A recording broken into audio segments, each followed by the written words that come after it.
중동과 아프리카 4개국 순방을 마치고 어제 귀국한 이재명 대통령이 귀국 직후 일성으로 최근 법정에서 일어난 법관 모욕 논란과 검찰의 집단 퇴정 등에 대해서 신속한 수사, 감찰을 하라 이렇게 지시를 했습니다. 지시 배경이 뭔지 설명 들어보겠습니다. 김용현 변호인이 지금 재판부를 향해서 좀 여러 무리가 있는 사태들이 비어지고 있고 이런 사건들에 대해서 이제 사법부에 대한 존중이 매우 부족하다라는 부분에 대해서 이제 입장을 취하신 거고요.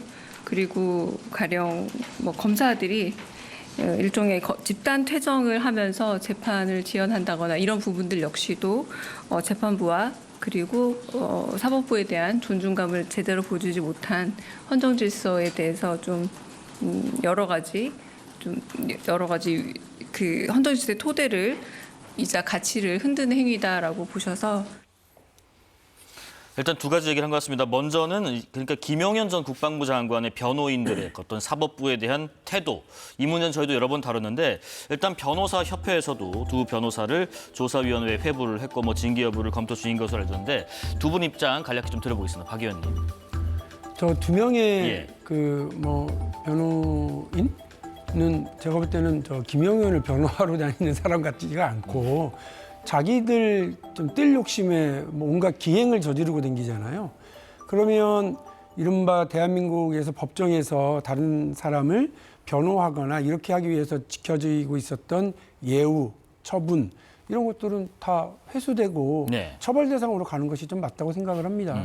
이게 법정 안에서는 어쨌든 그 재판장의 그 지위와 또 지위를 따르고 그 권한을 존중해야 되는 건 삼척동자도 아는 일인데 저런 식으로 대응하는 건 내놓고 지금 일부러 저러는 거거든요. 의당전 처벌하는 것이 맞다고 봅니다. 예, 사법부에 대한 존중이 매우 부족하다. 대통령실이 이런 배경을 밝혔습니다. 어떻게 생각하시는지요? 일단 저 두 변호사의 여러 가지 행동이나 언어 이런 것들은 방송을 통해서 재판정에서 있었던 모습들도 국민들이 다 봤잖아요. 이번에는 중계가 이루어져서. 그것뿐만이 아니라 유튜브 방송 같은 데 나가서 하는 그 발언의 수위나 내용들이 사실 국민들로 봐서도 이렇게 설득력 있고 납득하기가 좀 어려워요. 제가 봐도 상당히 좀 어떻게 저렇게 변호인이 어떻게 보면은 전혀 도움되지 않는 저런 표현과 행동을 할 수 있을까라는 의구심이 좀 드는데요. 박 의원님 말씀 무슨 의도가 있는지는 저는 잘 모르겠고 도대체 다만 이제 그 대통령실이 이 부분에 대해서 굳이 언급할 이유가 있었나? 그리고 더군다나 사법부에 대한 존중을 이야기한다면 그 외에 지금 대통령실이나 민주당이 하는 사법부, 조희대 사법부 흔들기에 대한 여러 가지 일들이 저는 더 큰 문제인데 그 변호인들의 태도 정도는 그건 대통령실이 언급할 내용은 아니죠. 그거는 제가 봐서는 이미 그 법원행정처가 저들에 대한 수사 의뢰를 했고 또 대한변협이 그거를 징계 절차를 밟겠다고 했잖아요.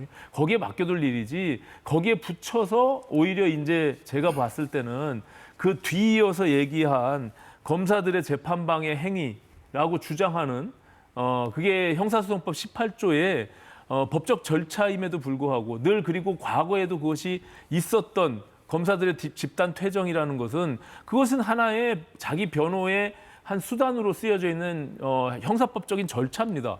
그걸 가지고 징계를 운운하면서 또 겁박하는 것은 제가 봐서는 더군다나 저게 대장동 사건과 맞물려 있잖아요. 그리고 지금 이화영 전 부지사 사건이 결국엔 이재명 대통령에게도 연관이 있는 사건이고 그 자기 사건에 직접 뛰어드는 꼴이 됐는데 그 문제를 더 지난번 공소 포기와 연이어서 저런 식으로 접근하는 것이 저는 오히려 자충수가 될 가능성이 있는데 왜 그랬을까라는 좀 의구심이 듭니다. 뒤에 말씀하신 바로 그 부분 한번 짚어보겠습니다. 두 번째 대목에서는 지금 여야의 반응도 좀 극명히 달랐습니다. 이화영 전 경기부지사의 재판에서 검사들이 집단 퇴정안에 대해서 감찰을 지시한 바로 그 부분인데 그 부분에 대한 의견 한번 들어보겠습니다.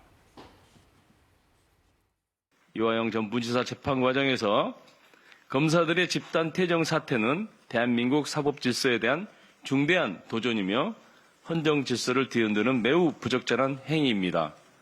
재판의 공정성과 절차는 법원이 판단할 사안입니다. 설령 이견이 있다 해도 법정 안에서 법이 허용하는 절차와 수단으로 다퉈야 합니다. 검사가 재판부 판단에 불복해 조직적으로 법정을 떠나는 행위는 스스로 사법 절차의 당사자가 아닌 사법 위의 존재임을 선언하는 것이나 다름없습니다. 이 사건은 재판부의 편파적인 증인 채택에서 시작된 것입니다. 검찰이 신청한 증인들을 대거 기각하고 이화영 측이 신청한 교도관 증인만 채택한 것이 발단이었습니다. 그럼에도 불구하고 이재명 대통령은 앞뒤 맥락을 모두 자르고 검찰이 사법부, 법정을 모독했다면서 감찰과 수사를 지시했습니다. 노골적인 권력 남용이자 외압이 아닐 수 없습니다. 일단 이화영 전 경기도 평화부지사 재판에서 검사들이 집단 퇴정하게 된 과정을 잠깐 보겠습니다. 검찰 측이 그러니까 연어 술자리, 이른바 핵심 관계자 등 64명의 증인을 신청을 했습니다. 근데 재판부가 이 가운데 6명을 채택하고 58명을 기각했습니다. 검찰 측은 이 사람들이 새로운 인물들을 증인으로 신청한 것도 아니고 조사가 진행된 사람들에 대해서 신청을 했는데 소수의 증인만으로 공소 사실을 입증하라고 한 것은 사실상 입증 활동 포기를 지휘한 것이다 라면서 재판 기피를 신청하고 퇴정을 한 겁니다. 그런데 그런 얘기 있습니다. 아까 말씀하신 그 권리, 재판 기피 신청은 권리라고 하더라도 퇴정은 좀 바람직하지 못한 거 아니냐 이런 의견이 있는데 민주당에서는 이견이 있더라도 그 안에서 다퉜어야 하지 않나 뭐 이런 지적을 합니다. 아니에요. 퇴정이라는 거는 예전부터 그것이 하나의 수단으로 쓰여져 왔고요. 네. 특히 성남FC 그 사건 재판의 경우도 네. 그거는 이제 재판장이 퇴정 명령을 하기도 하고 또 기피 신청과 동시에 집단으로 퇴정하기도 한 사례들이 있습니다. 예전에 보면 그 2022년 1월 달에 조국 수사 때에 검사들이 기피 신청하고 집단 퇴정한 사건이 네. 사안이 있었고요.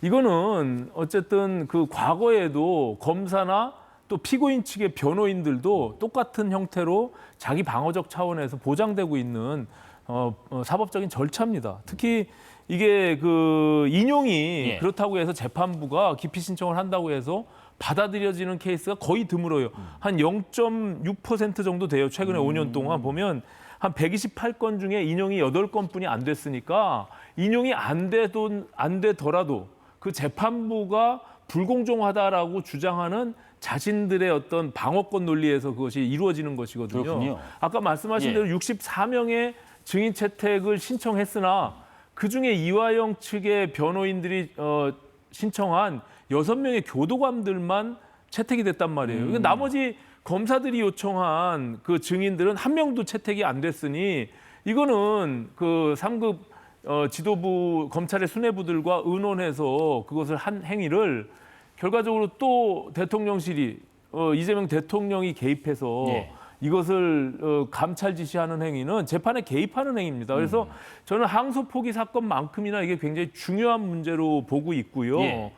이런 측면에서 보면 특히 본인의 재판과 연관돼 있는 거잖아요. 항소 포기도 그렇고. 그게 굉장히 신중해야 될 필요가 있는데 오히려 지금 그런 부분들에 대해서는 직접 대통령실이 적극적으로 나서는 모습이 계속 누적되다 보면 저는 국민들의 우려와 비판이 굉장히 이제 상승될 수밖에 없다. 저는 그렇게 보여집니다. 네, 지금 말씀하신 것대로 국민의힘에서도요. 공범이 다른 공범을 위해서 수사기관 검사들을 공격하는 것이다. 이런 표현을 했고. 그러니까 이제 무엇보다 권력 남용이자 외압 아니냐 이런 입장입니다. 일단 대통령실의 네. 설명대로 보면 사법부를 존중해야 하는데 뭐 변호인이 그렇거나 또는 검사 측이 이렇게 하는 것은 문제가 있는 것 아니냐. 그냥 그 사태 전체로는 큰 뭐 무리가 있는 주장은 아닙니다. 네. 근데 이제 저는 사실은 검사들이 집단 퇴장했다는 소식을 듣고는 무슨 사건인데 그러지? 아, 연어술 파티? 그러면 검사들이 피고인인가 보다. 아. 저처럼 생각하신 분이 많았을 거예요. 예. 왜냐하면 아까 우리 오신환 의원님께서는 뭐 검찰 측이 그러니까 재판부 기피 신청을 하고 법정 퇴정하고 이렇게 하는 이른바 재판 전술을 이렇게 쓰는 경우를 찾아가지고 말씀을 하셨지만 대부분은 변호인 쪽에서 피고인 쪽에서 그렇게 하는 거였거든요. 근데 이렇게 그 검찰이 이렇게 집단적으로 입원했다? 이거 왜 그러지? 아니 연어술 파티와 관련해서면 그렇지 거기가 술 제공하고 진술을 조작하려고 그랬으니까 여기가 피고인이겠고 거꾸로 이화영 전 부지사가 위증을 했다. 예. 이걸로 이제 고발이 돼서 기소가 돼서 재판이 진행되고 있는 거니까 이거를 증명해야 되는 상황, 위증 상황을 이제 증명해야 되는 상황이긴 합니다.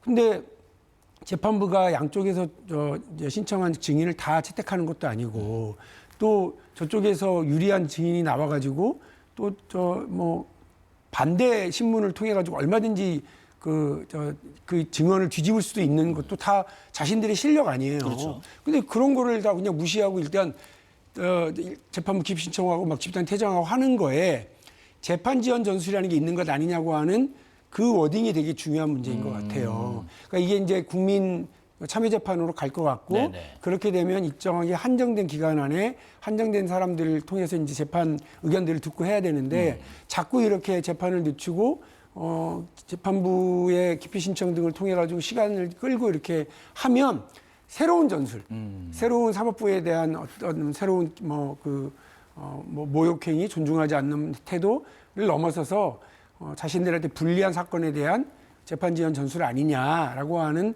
의구심을 가지고 있기 때문에 네네. 이 부분에 대한 지적이 있는 것 같습니다. 근데 이제 이게 사실은 이재명 정부 들어와서 수사를 했던 검사가 공판에 참여하지 못하도록 제도를 바꿨어요. 이게 공판 검사들이 가 있는 거거든요. 그러니까 수사의 내용들을 서류로 받아서 그 내용들을 가지고 새로운 검사들이 공판 검사들이 가서 재판을 치러야 되는데 네네.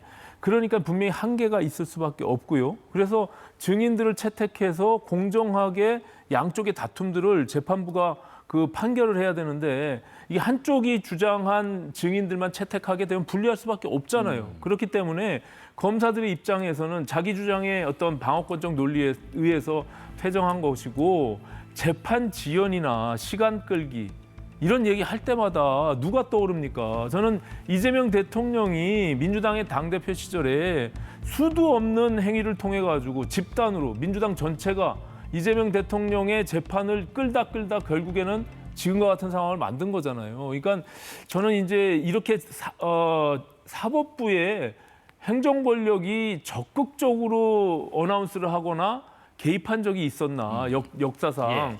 그런데 지금 이재명 대통령실은 그렇게 안 하면은 본인이 그 리스크를 계속 안고 가고 결과적으로 이걸 해제하지 못하기 때문에 저렇게 할 수밖에 없는 그런 과정들을 안고 정부가 탄생을 했어요.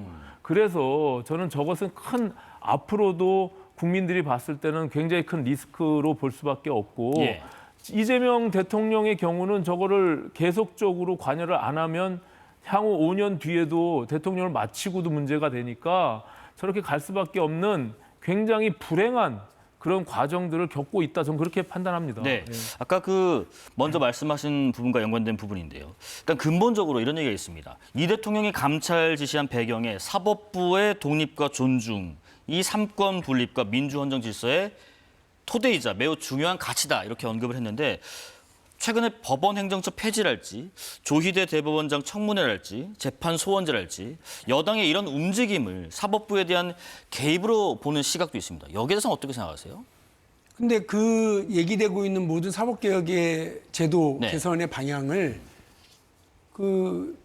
자신들이 그 사법부 스스로가 이건 불러들인 자초한 일들 아니냐 자초한 일이다. 이런 생각이에요.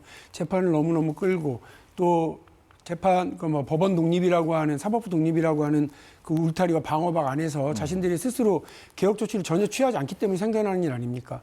우리 존경하는 오신환 전 의원님이 아까 쭉 말씀하시면서 아니 재판부가 이런 식으로 불공정하게 재판을 지휘하면 되냐? 사법 불신의 일환인 거예요. 그러니까 이게 이쪽이든 저쪽이든 네. 사법 불신의 대상으로 계속 있어 왔는데 전혀 개선되지 않아. 사법부의 구성원, 특히나 주요 구성원이라고 할 수 있는 재판장들, 부장판사들 이런 사람들이 나쁘끄러운 일들 예를 들면 전 울산의 부장판사가 대낮에 그 성매매를 하다가 경찰에 잡혔어요. 현행범으로. 그런데도 불구하고 징계를 늦추다가 몇 달 동안이나 이 사람이 계속해서 재판에 참여해가지고 그 피고인들 훈시하고 일반 시민들에게 똑바로 살으라고 훈계하는 그런 일들을 벌이게 했다는 게 말이 됩니까? 저는 그런 면에서 사법부가 자초한 일들이 대부분이기 때문에 이 방향대로 저는 방향은 맞다. 그러나 이제 속도와 관련해서 그리고 사법부 개혁이라고 하는 걸 우리가 일방적으로 밀어붙이기보다는 사법부도 이 논의에 적극적으로 좀 참여할 수 있기를 기대하고 그런 네. 길들은 열려 있는 걸로 기대합니다. 사법부에 대한 개입은 뭐 자초한 부분 아니겠느냐 말씀하십니다. 아니 박 의원님 말씀하신 뭐 재판사의 일탈행위에 대한 뭐 온정주의적인 사법부 내부의 어떤 분위기나 이런 것들은 제도를 개선해서 막아야죠. 그거는 정말 국민들 눈높이에 전혀 안 맞고요. 네. 지금 문제가 되는 것은 헌법이 보장하고 있는 삼권 분립의 체제 안에서 사법권은 재판권 그리고 판사의 재판을 행위하게 하는 사법 행정권까지 다 포섭하고 있습니다.